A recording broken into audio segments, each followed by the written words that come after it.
আমার হাতে এগুলো কি বানিয়েছি, কেন বানিয়েছি সম্পূর্ণ বলবো আপনাদেরকে, দেখাবো আজকের এই ভিডিওতে, সাথেই থাকুন।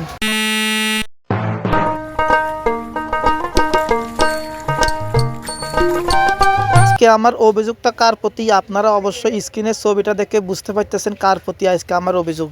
আমাদের ধান খেতে মনে হয় যে ইঁদুরে বাড়িঘর বানায় লেছে, এত ওষুধ দিয়ে এত কিছু করি তবুও যে ইঁদুর শেষ করতে পারতেছি না, আল্লাহ জানে কি করতে হবে। এবার তোবারে ইঁদুরের ওষুধ দিয়েছি কিন্তু সবগুলাই ইঁদুরে কিন্তু ওষুধ খাইছে, কিন্তু ইঁদুর মরছে, কিন্তু ইঁদুর তো কমতেছে না।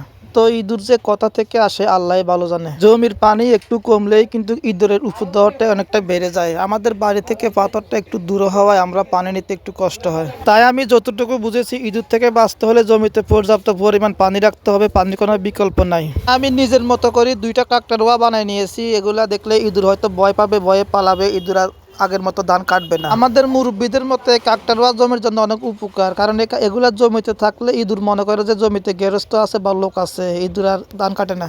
পাশের হাতের চেয়ে আমাদের হাতরটা অনেকটা ছোট, তবুও এই হাতরটার মধ্যে এত ইঁদুর জানি কত হয়েছে আল্লাহ ভালো জানে। আমার মনে হয় যে এই হাতরটার মধ্যে ইঁদুরের গোডাউন আছে। আমি ইঁদুরের জন্য একের পর এক পদ্ধতি অবলম্বন করে যাচ্ছি। আপনাদের কাছে যদি আরো কোনো ভালো পদ্ধতি থাকে অবশ্যই আমাকে জানাবেন, আমি অবশ্যই আপনাদের পদ্ধতি মেনে কাজ করার চেষ্টা করব। তো আজকের ভিডিওটি যে যেখান থেকে দেখছেন সবাইকে জানাই অনেক অনেক শুভেচ্ছা এবং ভালোবাসা। আর আমার এই পদ্ধতিটা কেমন হয়েছে তাও যদি ভালো লেগে থাকে অবশ্যই জানাবেন কেমন হয়েছে। তাই আজকের ভিডিওটি এই পর্যন্ত। সকলে ভালো থাকবেন, সুখে থাকবেন, সুস্থ থাকবেন। আল্লাহ হাফেজ।